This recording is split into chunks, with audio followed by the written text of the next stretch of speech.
Matsika mankafy milalao isa fantaro fa dia laharana fahatelo amby telopolo amby zato ny gazety Soa mivoaka isaky ny alakamisy manodidina indrindra ny fetin'ny Pasika ireo lahatsoratra sy sary ary fanadihadiana isan-karazany vitantsika ao an'ity gazety Soa ity. Dimy taona izao no niarako taminao, niarady fangaty fampitantana tsy ny fandao, nitoky ny famizahayna. Arak'izany ary dia iompana bebe kokoa amin'ny fankalazana ny fetin'ny Pasika ny loha hevitra rehetra voizin'ny gazety Soa ato anatin'ity laharana ity. Anisan'izany ohatra eo amin'ny sehatry ny lamaody, ireo akanjo mihaja tsy tena tailleur fitondra amin'ny andro mafana nefa ary tsy fitondra amin'ny andro mangatsiaka ihany koa fa eo amin'ny manasara taona indrindra, mihaja tena vehivavy.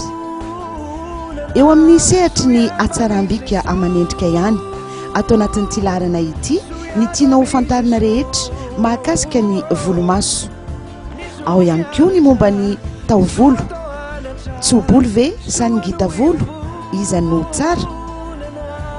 Décorer sa maison pour Pâques amin'ny teny frantsay no ahitanao zany loha hevitra izany.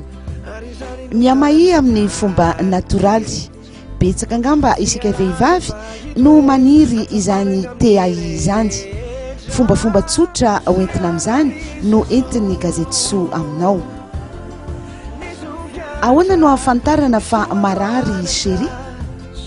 Loha hevitra mahakasika ny fahasalamana sy ny ara-tsosialy kosa no voizina ao anatin'izay.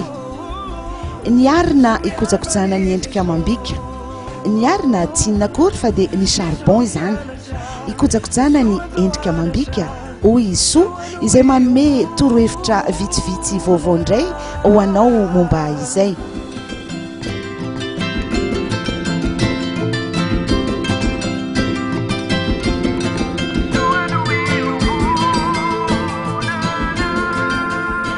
Eo amin'ny sehatry ny Pasikary dia ny penin'ny pe dia efa miarahaba sahady antsika malagasy rehetra tsy vaky volo ary indrindra ny mpamaky ny gazety Soa tratry ny fetin'ny Pasika 14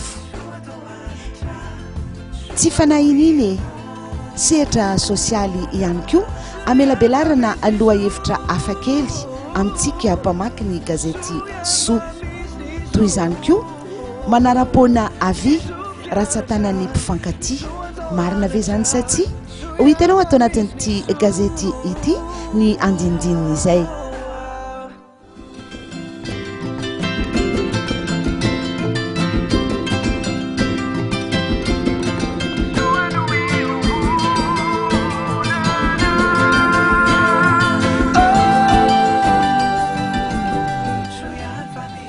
Santiona andohateny ihany ireo fa ho hitanao ato anatin'ny gazety Soa avokoa ny mombamomba izany loha hevitra rehetra izany. Eto sahady ary ny ekipan'ny gazety Soa iray manontolo izay tarihan'ny Mama Soa dia efa miarahaba antsika tratry ny fetin'ny Pasika ary mirary soa sy fafinaretana ho an'ny isam-pianakaviana ho amin'izany fety malaza izany.